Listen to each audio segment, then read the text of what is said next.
लागावं. म्हणजे संत सांगतात तसे आचरण आमचं असावं. संतांच्या संघामध्ये आम्ही असावं. पंडित वाचक जरी झाला पुरता तरी कृष्ण कथा सांडू नये. आणि अशा पद्धतीने संत वागत असतात. आम्ही त्याच पद्धतीने सांगतात तसंच आम्ही आमचं आचरण असावं. म्हणून आम्ही संतांवर पण आम्ही शिक्के मारतो की ते ज्ञानवाले, भक्तीवाले. म्हणून हे उपद्व्याप, शिक्के मारण्याचे उपद्व्याप आम्ही कधीही करू नये. फार महत्वाचा मुद्दा काल डॉक्टर काकांनी सांगितलेला आहे की हा उपद्व्याप कधी करू नये. आणि मग आम्ही उपद्व्याप हा न करता आम्ही काय करावं, तर आम्ही फोकस करावा. उपद्व्याप आता बंद करावे आणि आम्ही फोकस करावा. कशावर फोकस करावा? मग ब्रह्मस्वरूपावर आम्ही फोकस करावा. आणि आम्ही शब्दांमध्ये कमीत कमी अडकावं, कमीत कमी शब्दांवर आमचा फोकस असावा आणि ब्रह्मस्वरूपाबद्दलचा फोकस आमचा असावा. आणि मी स्वतः ब्रह्मनिष्ठा सांभाळावी, बोलण्यातून आणि अभ्यासातून आणि आचरणातून सांभाळावी. आणि सर्वांना ब्रह्मनिष्ठा सांभाळण्यासाठी प्रवृत्त करावे. फार महत्वाची गोष्ट आहे. दोन्ही अँगलनी माझा अभ्यास पूर्ण व्हायला पाहिजे.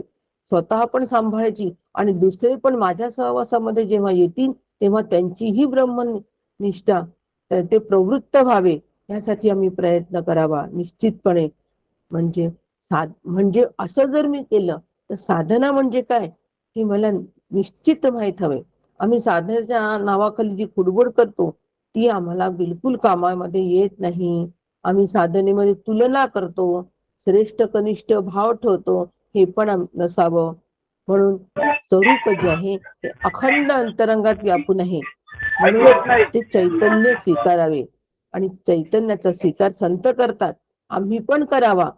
पण व्यवहारासारखा करून आणि इंटरॅक्शन जी आहे ही आनंदरूप कशी होईल याचा विचार करावा. इंटरॅक्शन शांतिरूप कशी होईल याचा विचार करावा. इंटरॅक्शन निर्भयपूर्ण कशी होईल याचा विचार करावा. आणि त्यासाठी आम्ही अन्वय आणि व्यतिरेक ह्या पद्धतीने आमचं साधन असावं. अन्वयाचा बोध असावा आणि व्यतिरेकातून साधन असावे. अन्वयातून आम्ही साधन करू नये, अन्वयाचे साधन करू नये, फार मोठा धोका आहे, कालच सांगितलं. म्हणून प्रत्येक साधना जी आहे ती साधना अध्यारोपित असते, पण त्याचं रूपांतर आम्हाला अपवादामध्ये झालं पाहिजे. किती दिवस आम्ही चित्तशुद्ध म्हणायचं, चित्त शांत म्हणायचं, किती दिवस आम्ही नुसता चित्तशुद्धीचा अभ्यास करायचा. तर हे चित्त शुद्ध तेव्हा तरी शांत झालं पाहिजे, ऐक्य झालं पाहिजे. म्हणून ते अपवादात माझी साधना गेली पाहिजे हा विचार आम्ही करायचा. आयुष्यभर फक्त आम्ही एकच गोष्टीचा विचार करतो आणि आम्ही योग्य करतो असं वाटतं. म्हणून या ठिकाणी आम्ही अत्यंत सावध राहावं. पण कोणतेही साधन हे मायावादामधलं आहे आणि मायावाद हा अपवाद आहे, अध्यारोप आहे. आणि अपवाद अजातवाद आहे. ही सगळी साधनेमधली पथ्य आहे. ही जर आम्ही साधनेमधली पथ्य सांभाळली तर उजू वाट आहे, म्हणजे सरळ वाट आहे. अन्यथा माऊली म्हणते तशी आव्हांटा वाट, म्हणजे इकडे तिकडे विस्कटत जाणारी आहे. अशा प्रकारे माझ्या साधनेला, माझ्या चिंतनाला व्यवस्थित स्वरूप द्यावे. जबाबदारीचं साधन आहे, परमार्थ हा जबाबदारीचा आहे. आणि मग साध्य होता साधनाचा ठाव नाही, या स्थितीला प्राप्त व्हावे. गुरुर्नैव शिष्य चिदानंद रूप शिवोहम शिवोहम. इथपर्यंत आम्हाला झेप मारायची आहे. तर ही झेप घेण्यासाठी परत खंडन आणि मंडन प्रक्रिया आपण आजपासून परत बघतो आहे कारिकेच्या माध्यमातून आणि अधिकारवाणीतून. रामकृष्ण हरी.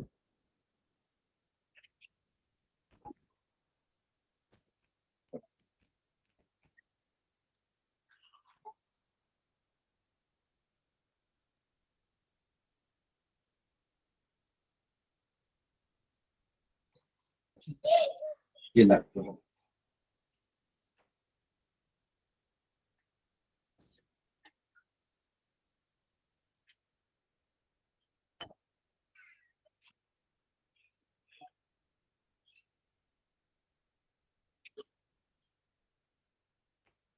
हरे राम राम राम हरे हरे, हरे कृष्ण कृष्ण कृष्ण हरे हरे, हरे राम राम राम हरे हरे, हरे कृष्ण कृष्ण कृष्ण हरे हरे।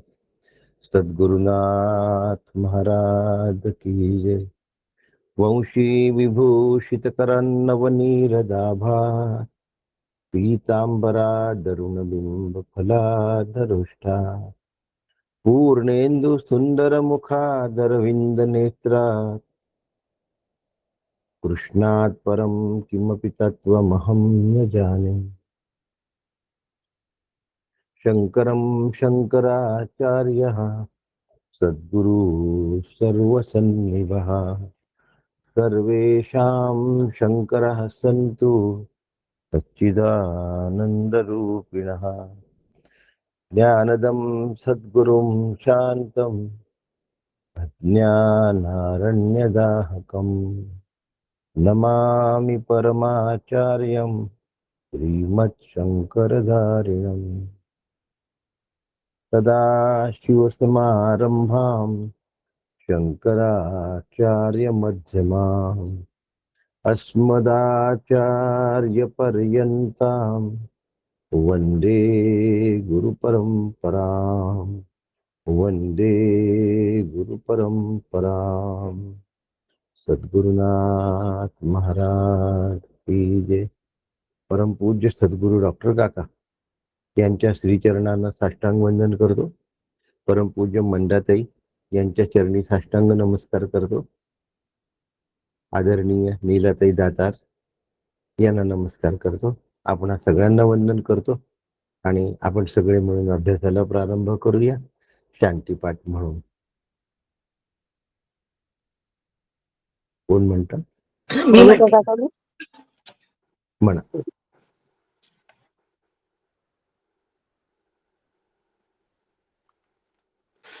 कानी सद्वचन ऐकावे, यज्ञ कर्मी समर्थ भावे, नेत्री शुभची पहावे आम्ही सदा, इंद्रिये आणि शरीर स्थिर करून स्तुतीपर, देवा लागी आयुष्य हितकर भोगो आम्ही. इंद्र महान कीर्तिवंत, उषा अति ज्ञानवंत, चक्ररूप गरुड बलवंत अरिष्ट नाशी, जो चतुराननाचा पुत्र बृहस्पती ज्ञानवंत, आमुचे कल्याण अनंत करो सदा. सद्गुरुनाथ महाराज की जय. काका नमस्कार. नमस्कार.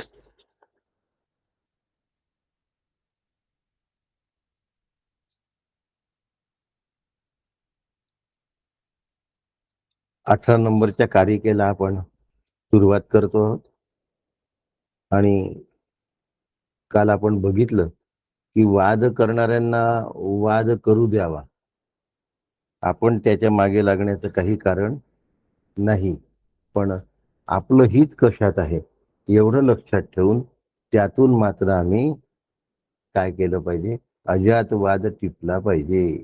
संतांवर शिक्कामोर्तब करण्याच्या मागे लागायचं नाही.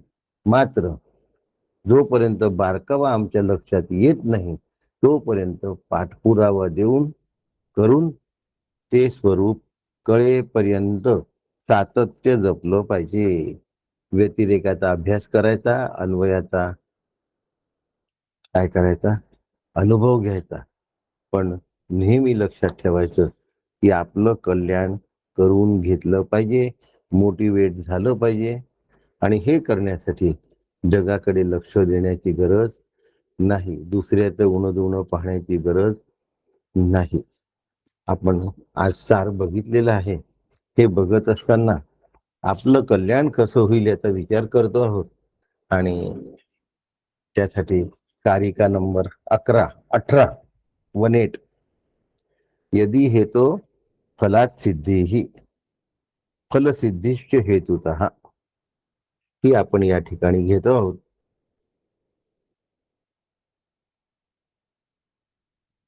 प्रथम कोणाची उत्पत्ती झाली हे तुम्ही सांगा. तोपर्यंत आम्ही तुमचं मत मानत नाही, सिद्धांत पक्ष म्हणतोय. पूर्व पक्ष म्हणतोय की तुम्ही क्रमाच्या मागे कशाला लागता, आम्ही तुम्हाला क्रम सांगू शकत नाही. आधी कारण झालं की आधी कार्य झालं की दोन्ही एकदम झालं हे आम्ही सांगू शकत नाही. मग तुम्ही क्रम आम्हाला विचारण्याच्या मागे लागण्यापेक्षा तुम्ही सांगा ना. मग आता तुम्ही जर क्रम सांगू शकत नाही तर जग निर्माण झालं नाही. अजात, जात म्हणजे जन्मलेला, म्हणजे नाही, जे जन्मलेलंच नाही म्हणजे जग निर्मिती झालेली नाही. जग जन्मलेलं नाही असं म्हणत नाही आपण, जग निर्मिती झालेली नाही असं म्हणतो. एखादा पूल बांधायचा असेल तर पूल निर्माण झाला असं म्हणतो, आणि मुलगा किंवा मुलगी झाली तर जन्मला असं म्हणतो. जीवाला आपण जन्मला असं म्हणतो, जडाला आपण निर्माण झाला असं म्हणतो. अजात मध्ये जन्मलेलंही नाही आणि निर्माण झालेलं सुद्धा काही नाही.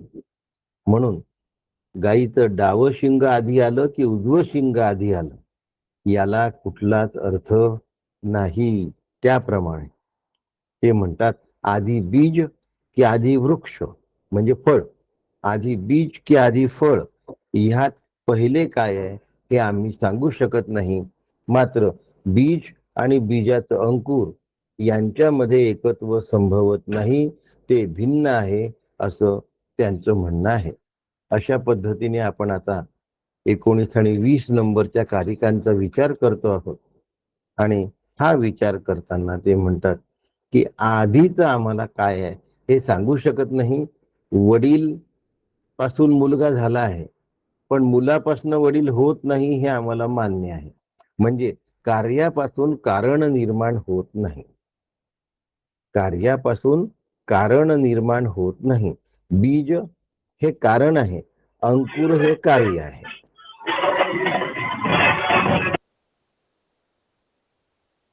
बीज हे कारण आहे, अंकुर हे कार्य आहे.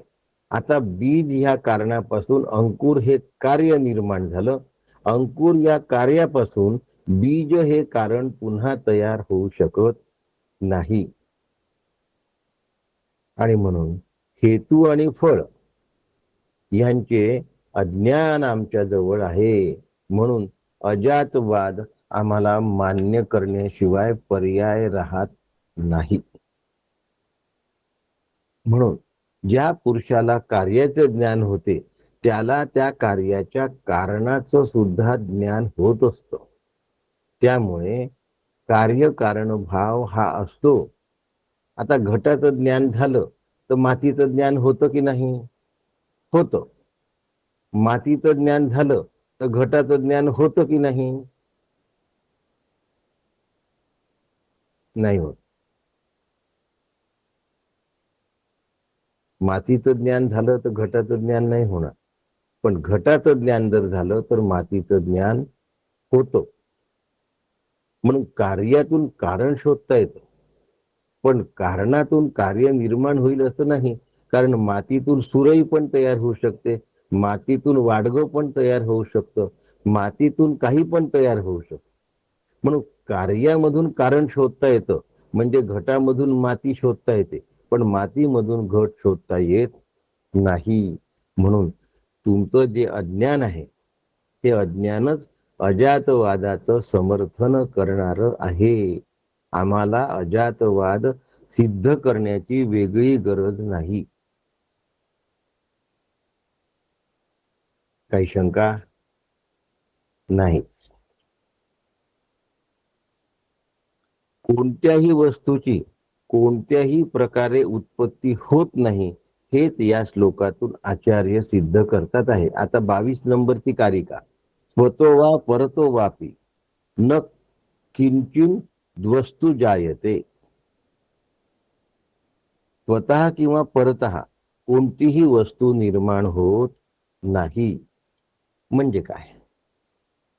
स्वतःकडून वस्तू तयार होत नाही आणि दुसऱ्याकडून सुद्धा वस्तू तयार होत नाही. म्हणजे काय? माठातून माठ निर्माण होणार नाही. एका माठापासून दुसरा माठ तयार होणार नाही.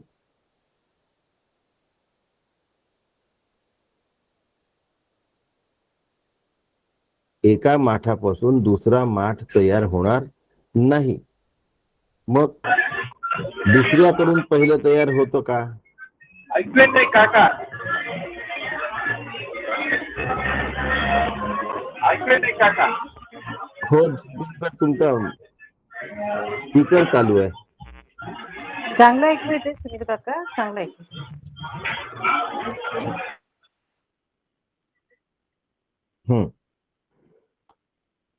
एका वस्तूपासून दुसरी वस्तू तयार होऊ शकत नाही आणि दुसऱ्या वस्तूपासून त्या वस्तूचं कारणही तयार होऊ शकत नाही. याचा अर्थ असा की दोन्हीच्या साह्याने ऐकले नाही काका, बोले ऐकले नाही.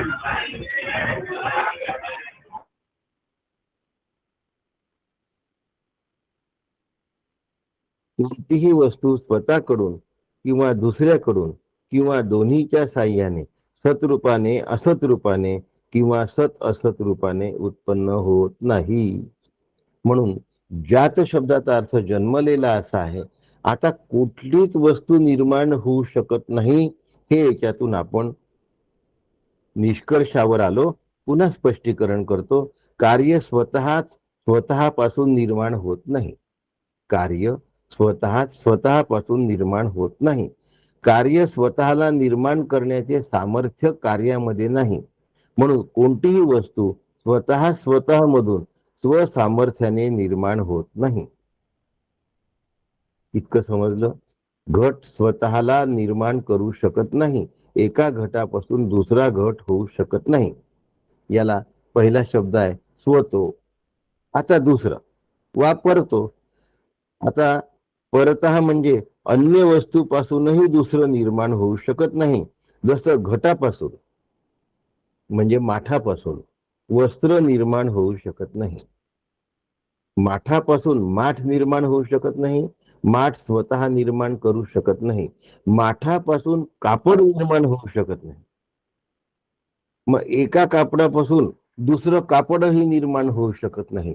म्हणजे एका कार्यापासून दुसरंच निर्माण होऊ शकत, कार्य निर्माण होऊ शकत नाही.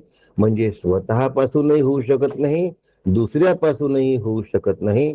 म्हणून उभयता दोन वस्तू एकत्र येऊन सुद्धा कशाचीही उत्पत्ती होत नाही. याचा अर्थ असा आहे की घटापासून घटही निर्माण होत नाही, घटापासून पटही निर्माण होत नाही, घटपटापासून घटपट निर्माण होत नाही. म्हणजे स्वतः, परतः किंवा उभयता काहीही निर्माण होऊ शकत नाही. म्हणून काहीच निर्माण झालेलं नाही. अजात, जात म्हणजे जन्मले. मग ते म्हणतात की तुम्ही तर म्हणता मग पदार्थ अस्ति जायते वर्धते, म्हणजे पदार्थ उत्पन्न होतो.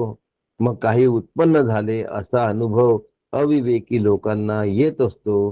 पण उत्पन्न झाले ही गोष्ट खरी आहे का हे विवेकी लोक तपासत असतात. खरोखरच पदार्थ उत्पन्न झाले का, ते सत्य आहेत का, याची विवेकी लोक मीमांसा करतात. आणि हे सर्व पदार्थ केवळ नामरूपात्मक असतात. वाचारंभ रंभण विकारो नामधेयम मृत्तिका इत्येव सत्यम असं छांदोग्योपनिषदात दिलेलं आहे.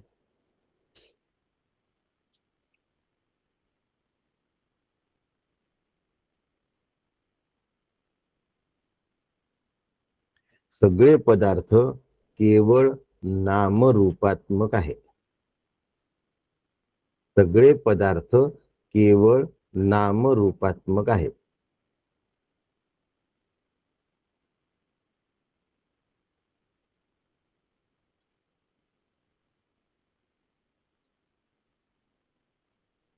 फार मुश्किलीने काकांच्या जेवणाचा वेळ मला एकदा मिळाला यवतमाळात. फार कमी मिळायचं.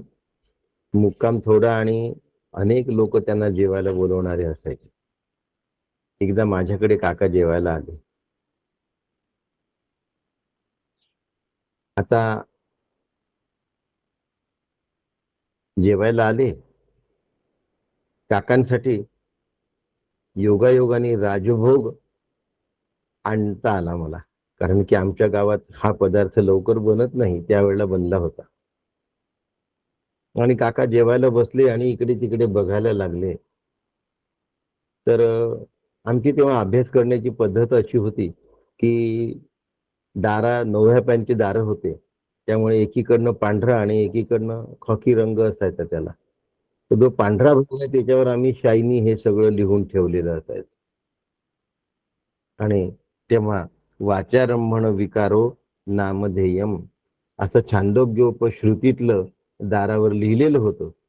आणि काका आले तर दार उघडं होतं आणि अचानक हवेने ते लागलं तर मागच्या भागात ते काकांना सगळं पाहायला मिळालं की बा हे तर दाराच्या मागे असं लिहून ठेवलेले आहे. उपनिषदातले वाक्य लिहिले आहेत, मुद्दे लिहिलेले आहेत. कारण की जिथे गेलो तिथे आपल्या डोळ्यासमोर ते पाहिजे. सारखं असा ध्यास लावून घेता येत नाही, तो म्हणजे ध्यास घेता येत नाही, तर तो लावून घेतला पाहिजे. म्हणून मग आम्ही दोघं जण असं दारावर पण लिहून ठेवायचं. जिथे जिथे ज्या ज्या खोलीत आपण जाऊ त्या त्या खोलीत ते आपल्या समोर वेगवेगळे वेगवेगळे विचार तयार असायचे. काकांनी ते सगळं पाहिलं. त्यात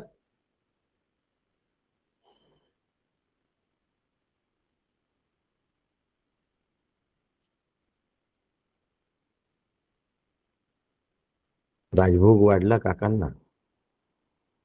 एकदा वाढला, दुसऱ्यांदा वाढला, मग काका नको म्हणले, आता पुष्कळ झालं. तर काकांना म्हटलं की काका तुम्ही नाही कशाला म्हणता, हा तर नुसता विकारच आहे नामधेय. गोल राजभोग हा तर फक्त विकारच आहे. त्याच्यामुळे हा तर काय खाल्ल्यानंतर पुन्हा हा विकार नाहीसा होऊन जाणार आहे, मग घ्यायला काय हरकत आहे. काका म्हणे अभ्यास करतोयस ही गोष्ट खरी आहे, परंतु खात असताना तो पचवणे, तो खाणे हा सुद्धा त्या पदार्थांवर काय झालेला आहे, प्रक्रिया झालेल्या आहेत, बदलच झालेले आहेत.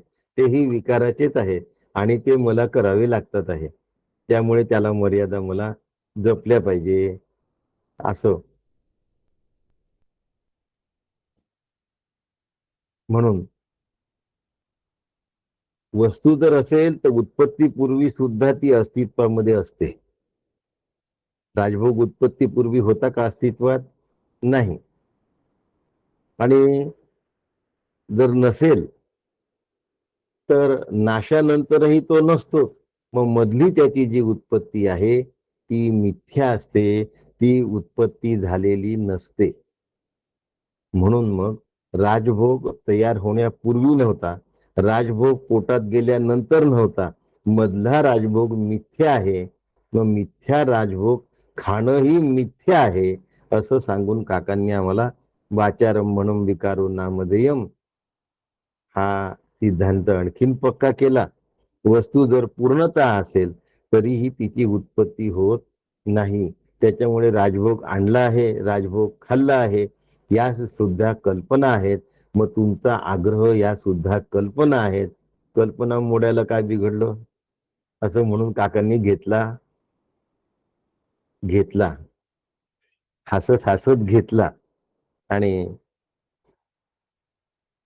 मग म्हणाले ठीक आहे, काय त्यांना जे सांगायचं ते.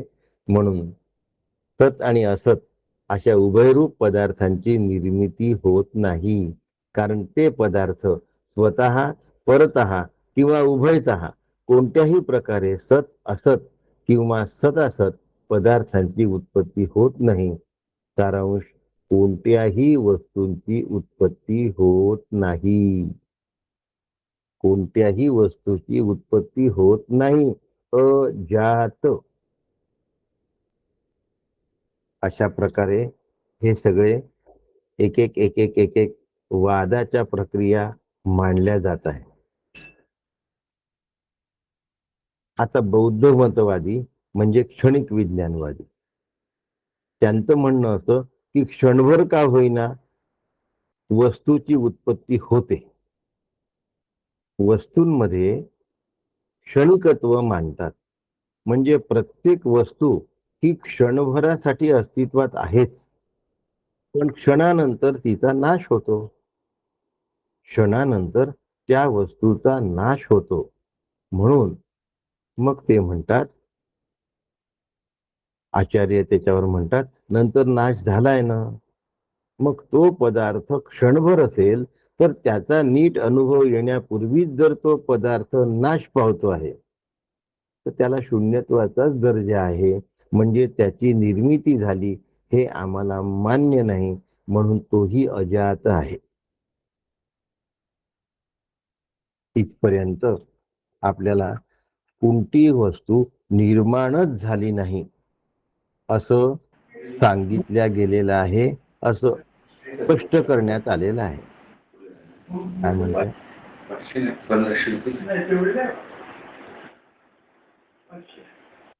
सईताई तुमचं नेहमी अनम्यूट असतं हो. पांढरकवडा.